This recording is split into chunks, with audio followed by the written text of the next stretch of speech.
Jas again, coming to you live from the Pod Lounge. Welcome to Giving Up the Ghost.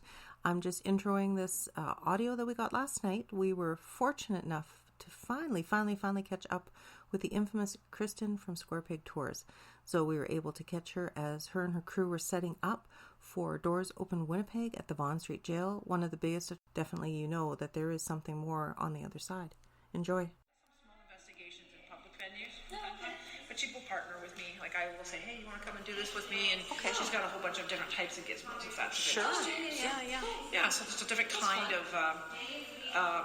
angle. Right, for sure. I'm trying to bring it in. There's a bit of entertainment and...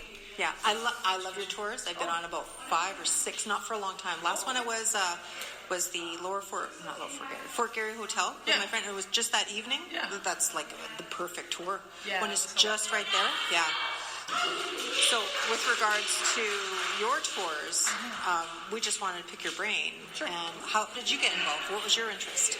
Well, I actually just started out with one of my walking tours, and I just threw in a couple of little anecdotal stories in there, like the Fort Garry Hotel. Right. And into my 5th year, I got a call from a fellow at Heartland Travel and Tours, that's Don Finkbeiner. Okay. And he asked if I was interested in partnering up for something like Halloween or whatever. So I thought, yeah, why not, you know? So we'll just wait till these guys pass a little bit. I hope you guys can. No, that's fine. Oh, you're on your way. Okay, thanks, Danielle. We'll see. And gang. James, Jans, Jeff. Everybody's a J name in that family except for Danielle. What's that? That's Kirsten. Okay. Yeah, no problem. So, so what we decided to do was to extend the tourism season and create a bus tour where we would drive around and talk about the built heritage as well as the so-called ghosts in it. So that was the gist of it. So we could cover a larger territory in a shorter period of time.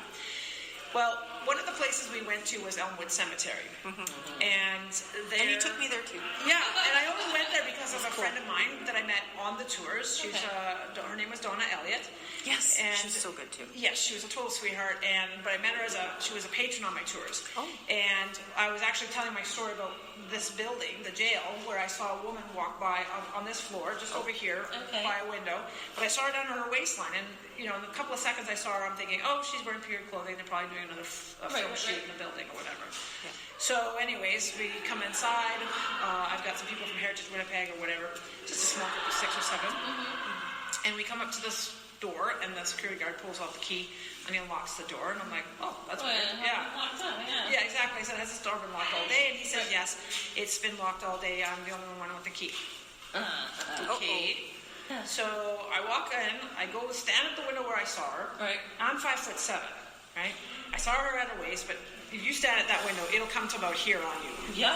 Right. So now I'm really kind of confused. Trying to calculate it in your head. Right. It's not even physically possible. So I'm like, okay, I'm trying to impress some people, not to let them think I'm the local lunatic running around the jail. So I don't say another word. Right. So then a few years later, then I started these tours. Okay. And that's when Donna came up and she said, oh, did she look like this and this? And I went, really? Yeah. Why are you asking? And she goes, oh, no reason. What? It's like at that point you can't just throw that in there for no reason. Oh, I know. Well, she's a character, so. And so anyway, that's how I met her, and we became very, very good friends, almost like family actually. Yeah. By the end of it all. Are you aware that she passed away?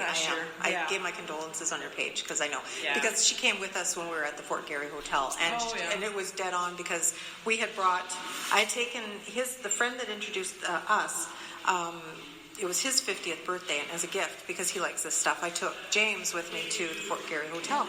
And we were standing on the mezzanine, and she was doing her talking and whatever. Do you know anybody who's worked here? Do you have a friend or relative? And everybody's like, yes, or whatever.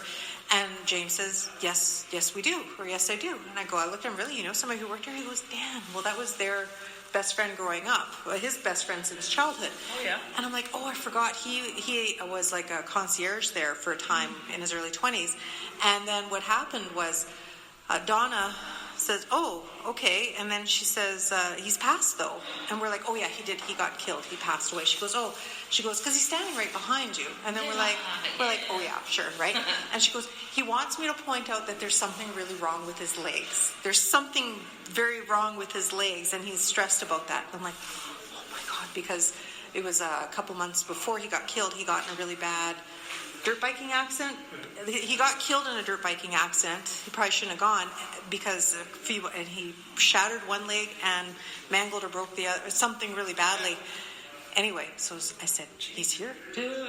Wow. Yeah, no, she was good. Mm. I mean, I did everything I could to test that woman. I lied to her, I tricked her, I did whatever. I watched her read people. Like, I watched her read people. Yeah. Like, going, like, and I'd watch the person. Right. Like, what are you giving up? Right. For tells anywhere, right? Sure. But there was just far too specific information happening. Phrases and words and things that came, and I'm just like, I don't know. So now she's got to work with me from the other side. Well, there you go. Do you feel that she's given you any signs or anything? Yeah, well, I mean, it's been a year now, so it was hard in October for me, actually, because, like, I have her in my videos and pictures and stuff, so it was kind of like, that was a bit tough. It would be. But she's been showing up in my dreams, and I had one reading by a lady named Sid Whitman, and she actually said something that kind of made me go, something like, why have you stopped talking to me? Kind of a thing, and it's like, so I'm like, okay. So, and sure enough, very similar stuff in my dreams, where it was very lucid type of dream, right? It was like an actual conversation. It was very weird.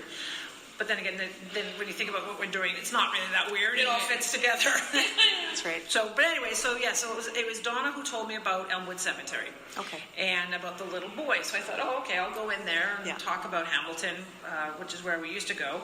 And then we'd talk about Joseph and Donna's experience.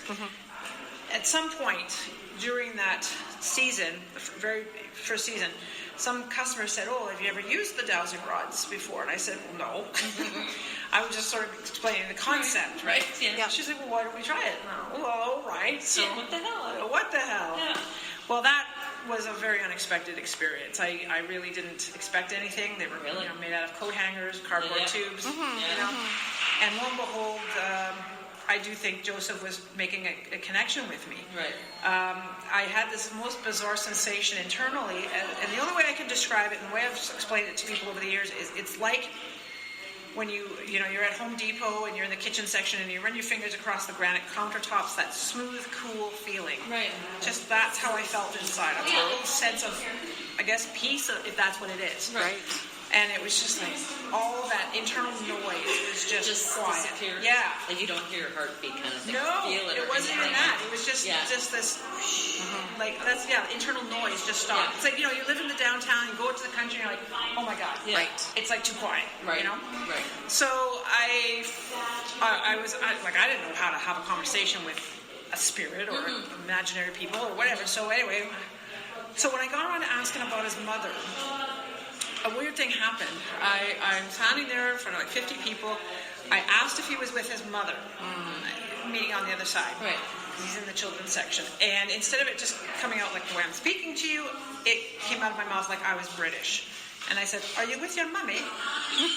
What the hell was that? Yeah. So it took several years, but it turns out his mother was actually born and raised in England. That's cool. And his father was from Scotland.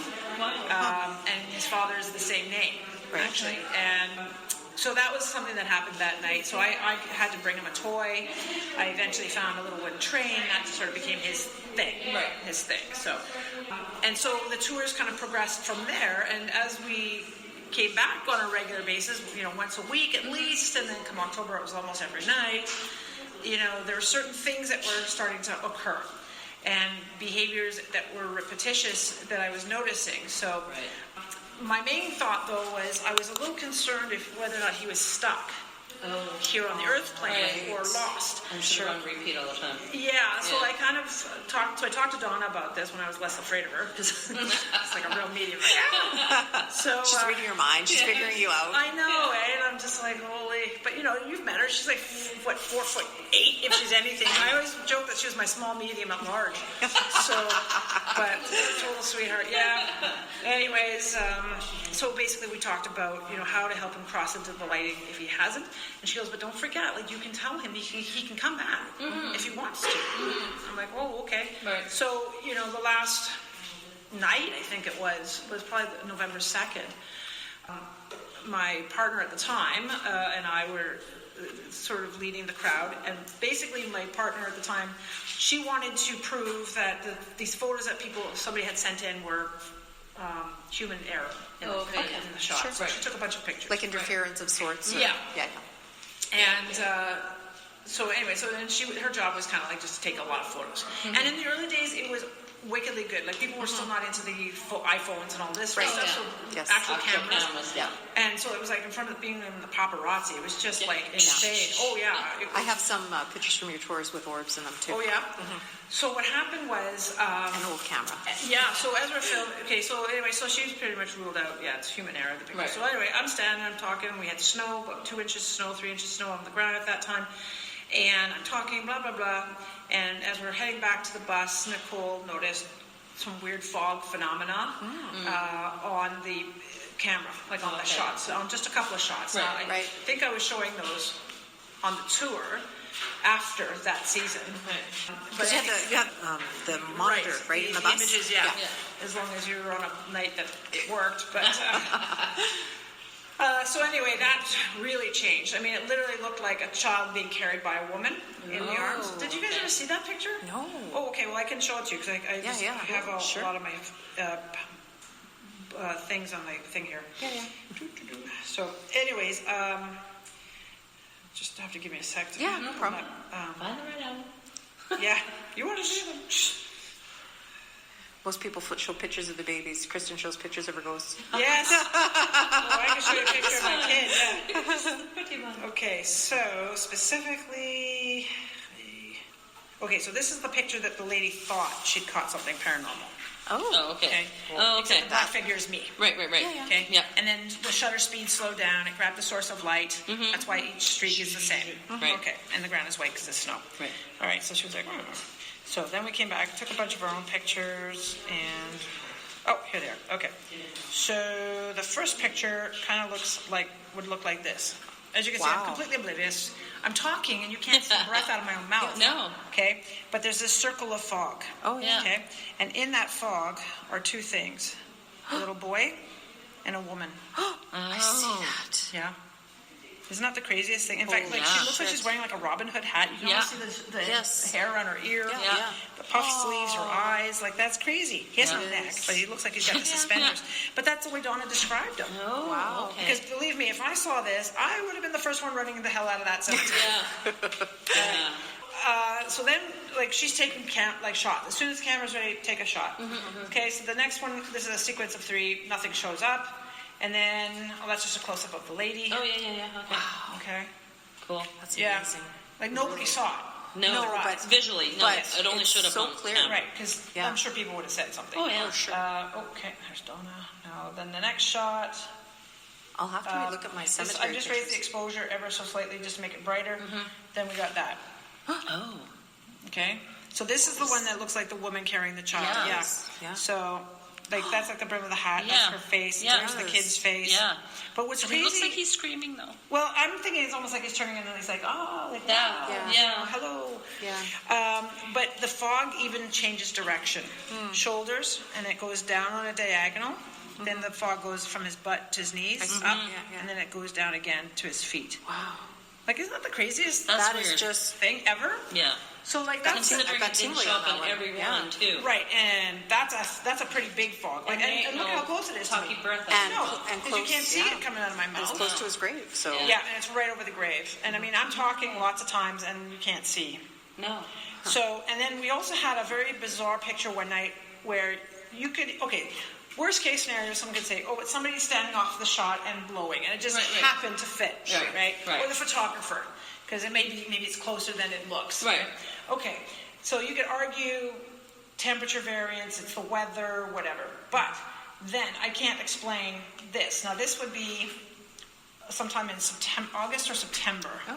And now the only thing I've done to this picture is just raise the exposure. Yeah. Really? Because once we did that, we saw a whole bunch what the more. heck is that? And again, I'm not reacting. Nobody's reacting. No, it's no one's warm going. enough that half the people are still wearing shorts. Right. I do not smoke. No. My hair was not on fire. But when I look at this picture, like what's really